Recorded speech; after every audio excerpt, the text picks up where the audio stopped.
Welcome back to Dave's Gone By on this Sunday evening, and very, very happy to have as a guest an author of a book that, well, honestly, you have to read it to believe it. And I'm turning the pages, and if it hadn't really happened and you didn't really believe that his life was like this, you would just stop turning the pages and go on every other word, just slap your hand to your forehead and go, I cannot believe Warren Zevon stayed alive as long as he did, living the way he did, and that people put up with it. And yet one of the people who put up with it more than anything else, and I definitely want to ask her about this, was his wife. She was his widow, although they were not married at the time of his death in later years. But Crystal Zevon has written the book, I'll Sleep When I'm Dead, The Dirty Life and Times of Warren Zevon, published by Echo Books, with a very cool foreword by Carl Hyacin, I might add. I like that very, very much. And I figure it's going to be this typical tale of a rock and roll guy with a little bit of a booze problem and seeing a lot of girls on the road and maybe nasty sometimes, but I was not ready for what was happening, page after page in I'll Sleep When I'm Dead. And you vouch that this is all true? Yeah. Certainly the parts that happened with me, and, part of what I was doing was trying to get at the truth, which is what Warren asked me to do. He asked me to write the book and tell the whole truth. So I tried to talk to as many people as I could to get at the truth, and at least it's the truth of whoever's telling their tale at the time, I guess. So it was your initial idea to write the biography, and then he totally said, yes, do it, or was it his idea? No, it was his idea. I would have never had the idea. You had such a horrible marriage. I'm amazed that, A, you said yes, and B, you were even in contact with him. Granted, I'm halfway through the book. So. Okay, well, let me sure. back, because yes, there were horrible parts to it, but there were also really great parts to it. We were in love, and he had a problem with alcohol. And so when he drank, which was every day, but he, it progressed. It wasn't, the early days were. Saying what Warren Zevon had a problem with alcohol is like saying Bin Laden has a problem with New York. It goes beyond that. The scope of what I'm reading here is I have very little, thank goodness, experience with the whole alcoholic thing, but is it really true that you can do these things and then forget them completely in the morning? Just have these blackouts? It's not a matter of forgetting them. It's a matter of there is no memory. This is really true. Scientifically documented that there is something that happens in the brain of an alcoholic when they go into a blackout, that there is no retrievable memory. So you can be talking and walking and driving a car and literally not remember, how you got from point A to point B, or people call the next day and say, remember when you such and such, and you don't remember. I had a problem with alcohol, too. I was not a blackout drinker to the extent that Warren was. But, yeah, it happened in a blackout. And then the next day, he knew something happened, but he didn't know what, and we would both tiptoe around the issues. So. Well, but that's, with all due respect, that may have been some of the problem, because when you say tiptoe around the issues, people reading this book will discover that you were abused. There's no other word for it. No, I was a battered wife. And, it was the 70s. We didn't have a lot of information. I knew nothing about alcoholism. There are no alcoholics in my family. And I loved him. We would have this wonderful relationship, and, he was brilliant and funny and intelligent and all those things. And then at some point I'd say the wrong thing, or, the weather wasn't doing what he wanted it to do, whatever it was, and he would turn on a dime and become violent. I have to wonder also if on some level he was sometimes blaming the alcohol for everything. It seems, yes, there were times that he blacked out and blah, blah, blah, but there were other times when he was being completely sweet. He would say something, and he would punch you in the mouth. Now, I mean, did suddenly a vodka kick in that didn't kick in 4 seconds earlier? Yeah, I think so. But I think in Warren's case, I think you're not wrong that there were more forces at work than just the alcohol. He was obsessive-compulsive, which we didn't know. You know, nobody knew what that even was back then. He just seemed odd. You know, he had these sort of ritualistic things that he had to go through. And, so, you know, so we just... Well, yeah, it was a little nutty.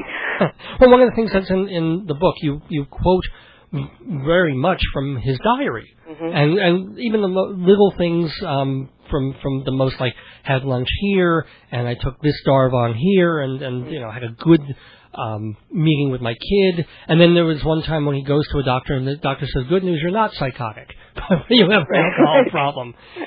I mean, to feel good that a doctor said, "It's okay, you're not psychotic." And believe me, reading this book, I was wondering.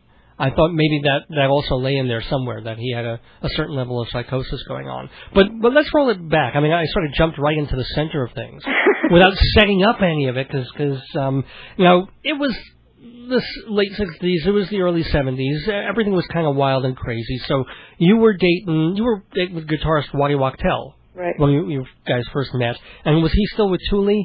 Thule is the girl that he wrote that song about? Well, when we first met, they were breaking up on and off, so he was staying in a motel. And Warren was the band leader for the Everly Brothers, and he hired Waddy to play with the Everly Brothers. I went to pick Waddy up at the airport, and he asked me to give Warren a ride to the Tropicana Motel. And you just connected instantly, I think. There was something, you saw him, your eyes locked, and you knew right then. Yeah. No, it was definitely love at first sight. Now, in fact, he did go back to Thule, and then we just kept running into each other. So when we ended up moving in together, about 3 weeks later, he moved out of her house, which is something that I've, you know, never quite reconciled with myself, I guess. But you know, he told me that they were breaking up. He was sleeping on the couch. He was just looking for a place of his own. I found out later that wasn't the case. And he always had a DJ in Philadelphia to go to as well. I mean, that I expected. That I expected from a rock star of the minute he hits the road, the first night, he's either got a call girl, a hooker, or a groupie. I mean, I guess you kind of expected and almost tolerated that? Well, no, I can't say that's really the case. I think, you know, because for our first years, he was not successful, and we thought we were John and Yoko. You know, we had a monogamous relationship for some years, but then he got successful, and his deal was, I have to have sex, and if you come everywhere with me, it'll be with you. If you're not with me, then it's, you know, you're the one I love, but I can't. He can't not, you know, but you couldn't come everywhere at that point because you had children, you know, you had a baby, and also there were stepkids involved. Yeah. Of his, and with all the respect, you do not both deserve Parent of the Year honors. I mean, you know, this kind of sloughed over there. What happens? One is sent to a foster place for a while, and I mean that's not. Did you ever? Well, they were foster children that I had. Mm-hmm. Their parent, you know, when I was 20, I took in these kids who were 6 and 8 years old, whose mother had committed suicide and father was a drunk, as it turns out. Oh boy, yeah.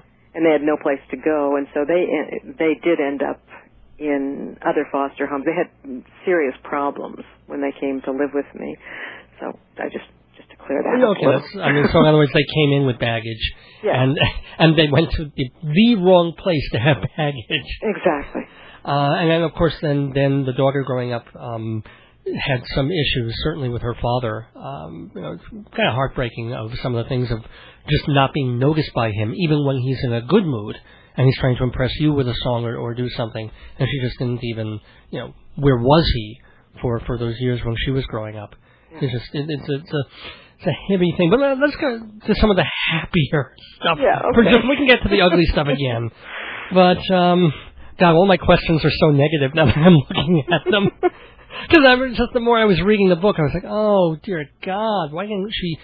I mean, you've sort of explained why you stayed and why you stuck it out. But here's things that people didn't know, or I didn't even know about Warren Zevon, and I've been a fan, and certainly liked Excitable Boy and a bunch of his songs, and Detox Mansion and tunes like that. But he was Jewish, which I was so excited when I read the early part of the book, and I had no idea he was Jewish, and then I found out what he was like, and I was like, great. Why couldn't he be Catholic?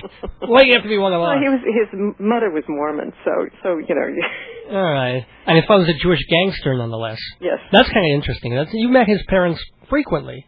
Well, yes, his father I knew quite well. I mean, his mother was very absent. We sent her a plane ticket when our daughter was born. Kind of forced her to come see the new baby. Right. I mean, she was ill. She had a heart condition, but she lived to a ripe old age. Right. But his father was a very colorful character. I adored his father. I mean, the dad, aside from obviously having a very naughty line of work, seemed like he was always giving Warren money or cars, and seemed that was his way of being affectionate. So I don't know if Zevon was starved for affection in the way that you might expect, considering how he turned out. Or was it just the father was throwing money at him instead of?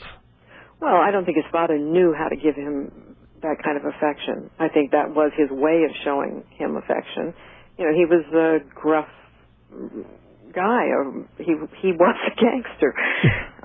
He was best man at Mickey Cohen's wedding. Oh, good God. Yeah. So he didn't know how to parent. And so Warren didn't have any parenting skills, in his background. That he adored his children, though. It's important to say that. He didn't know how to be present for them when they were young, but he had pictures of them. He talked about them. So it wasn't a matter of not loving them. He just didn't know how you did it. Hi, I'm Crystal Zevon, the author of I'll Sleep When I'm Dead, The Dirty Life and Times of Warren Zevon, and you're listening to Dave's Gone By. I did an interesting thing today. I went to a Zevonathon, which was held by some of Warren's fans in New Jersey. Okay. So in other words, that meant that they played a lot of their music, or played a lot of his music. They played a lot of his music. They have memorabilia like wallpaper. They have created games like Zevonopoly and Clue Z. Is everybody alive at the end of the Zevonathon? No. You know what? They make Excitable Boy pot roast. Oh, good. I'm not kidding. It's funny that on some level I totally understand it, but even in the book, all through the time, you're always defending him and taking him back, even when he does the worst possible excesses. And even now, you've devoted, I guess, a year or 2 or 3 of your life to compiling this book and to going to Zevon Fest. And it's, again, I think I said in the opening of this piece that it's not as if you were with him when he had the cancer, you were still married, and you're his widow, he died, blah, blah, blah. You were not married for many years up until the point, and yet you stayed friends, I assume, amicably towards the later period. We did. We were friends, after we got over the initial divorce period. I can't say that even that was, we weren't hostile towards each other even then. We loved each other, but I couldn't be a parent and, deal with that lifestyle. And he did get sober. He was sober for 17 years in the 80s. It wasn't until 86 that he got sober. But and then, as I said, I have not been able to get to the end of the book. Yeah, I just haven't had time, although I'm reading it and enjoying it a great deal. So it's not as if I'm sort of slogging through it. I'm paging through it as quickly as I can. But I did read, I think in the blurbs or the promo material, that once he knew that he had cancer and he was going to die, he did fall off the wagon for a bit. And I guess I understand that. Why not? What did he have to lose? Was that the thinking? Well, I don't think it was what you have to lose. I think he knew what he had to lose in a sense. I think he got scared. As anyone would. He apologized profusely to me and to both of his children for having done that, for drinking. We all knew where he would go, and so it was very sad for all of us. But he was also had a lot of people around him who said, take a drink, buddy. A lot of people wanted to have a drink with the excitable boy who was known for shooting cockroaches in bathtubs and, I mean, what was it, a Magnum 44? Yeah. That he brought home and shot into the bathtub. Thank God it wasn't your head. I mean, honestly, because it could have been. Yeah. And, ultimately that was when he tried to get sober, and when he picked up a drink again, that's when our marriage ended. Right. But it's important to understand, he also, he's a genius not just because I'm saying he is or because people who enjoy his music are, but, he tested a higher IQ than Einstein. I mean, he was, so part of his torment was this mind that never stopped, and I think there would be times when he just wanted it to stop. He'd say, he would have liked to be normal sometimes, but he couldn't. Did he ever finish the symphony? No. He didn't do that. I always wonder, and maybe this is a question you can answer, do you think that if he had done, for at least a couple of years, a Brill building kind of thing, where he had to walk in at 9 in the morning, right, try and write songs, poetry, have a non-liquid lunch, then write a little bit in the afternoon, then go home and have a normal-ish life, would he have been more prolific, and would his work have suffered if he weren't crazy? How do you answer that for sure? Yeah. What I know about alcoholism, which is quite a bit, I don't think he could have done it. And even about his creativity came when and how it came. He, except for The Wind, which was the last album he did, he really was not good at writing on demand. Okay. A word or a phrase would come to him, like Accidentally Like a Martyr and Empty-Handed Heart were originally the same song, and after a fight that we had, he was walking around saying, should have done, that's my song. And he'd mutter that, and it was several years in the making, those songs. And I would have to guess that after all these years, from what I'm reading in the book, your favorite Warren Zevon song would be Reconsider Me? Well, it's among the favorite, but I think my favorite Warren Zevon song came later. I mean, yes, of course, there's a total sentimental attachment to that, sure. But his song Don't Let Us Get Sick, which is, like a lullaby to growing older, to those of us growing older, that I think is, don't let us get sick, don't let us get old, don't let us get stupid, all right? Which is, so simple, and yet with that sort of twist of phrase that he can say, put it in a way that might sound irreverent from anybody else, but he could do that. Well, as even it says in the liner notes, it's another thing that Hyacin quotes in the foreword that Zevon said at one point, I got to be Jim Morrison a lot longer than he did. Yeah. Crystal Zevon, the author of I'll Sleep When I'm Dead, the people that you and he, at a certain point, hung out with on a regular basis. I mean, Jackson Browne was a tremendous help and influence. And kind of like you, he just would help and get kicked in the teeth, and then help some more and get kicked in the teeth to an extent. Although I guess in the long run he probably made some good money off the work he did on Zevon's albums. But no, I don't. I think he took very little. Oh, really? Yeah. Even Once Excitable Boy became kind of a classic album and changed his status. Wow. Well, I hope towards the end he made amends with Jackson and said thank you. Oh, certainly. Jackson was not only responsible for those early albums. Jackson got him his last record deal with Danny Goldberg. So the last 3 albums, Jackson deserves credit for as well. He didn't produce them. He didn't have anything to do with them as far as the making of them, but he went out and found him the record deal when nobody else would sign Warren. Right. Jackson was his friend to the end. And I'm hoping, at least towards the end, it became less of a one-sided thing, that there was a mutual acknowledgement of what was going on. Absolutely. Do you, are you in touch with a lot of those people, the famous people and the industry people, now that you've been out of the scene for so long? I guess you had to contact them for the book. I contacted them for the book, and with some of them I've renewed friendships. Some of them I didn't know before, and have made new friends. Jackson has always been in our lives. He's my daughter's godfather. Oh, well, so he has been a mainstay for us. Well, let's take another minute or two, because I'm forgetting. Obviously the book is about Warren Zevon, and you were married to him, so all this topic is about him. But let's be fair. Let's talk a little bit about you, Crystal Zevon, and what you're doing in these years up until writing the book, and what you're working on now. What do you do? I'm sorry, I'm just. Yeah. Well, Ariel and I.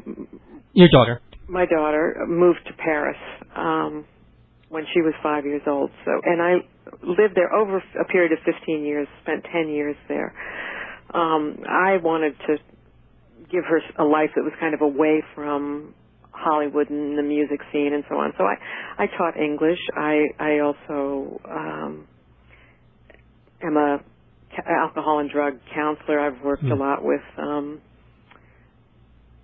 families and adolescents, and also with people who are on parole and probation, trying to help them find a way back into mainstream of society. Not always an easy thing to do. Well, I assume you have both experience and empathy, and that together, most people would have one, but you seem to have both in more supply than I think I could, or just a punch the clock kind of counselor would have. Well, yeah. Empathy, a little masochism, maybe. Did you get married again? No, I never got married again. Neither did Warren. It's, So he called me wifey to the end. Well, was he the great love of your life then, despite it all, or would that be putting too... No, he was the great love of my life. What I hope comes through in the book is that yes, there were these terrible, terrible times, but there were also, when he couldn't get a record deal in the early 70s, we just sold everything we owned and went to Spain. And, he sang in an Irish pub, and I passed the hat. And, it was romantic and wonderful. That sounds like the most idyllic time, the way you write about that. And you carried the best parts of that for the rest of your lives together, and I'm assuming for the rest of your life, period. Yeah. Which is kind of nice to know. So, basically, I want to thank you so much for sharing with us these stories. Is there one particular incident, maybe a happy one, aside from the Spain thing, that crystallizes, no pun intended, your years with him? Sure. In a good way? Yes. When our grandsons were born, he was very sick. My daughter was going to have twins, and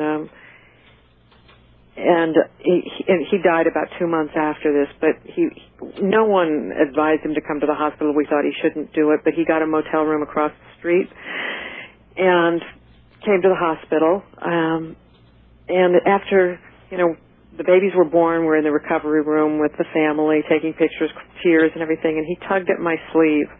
He was sitting down in a chair, and he wasn't well. He was pretty weak. And he said, "Come on, I know where the chapel is in this joint. Let's go thank the big guy upstairs."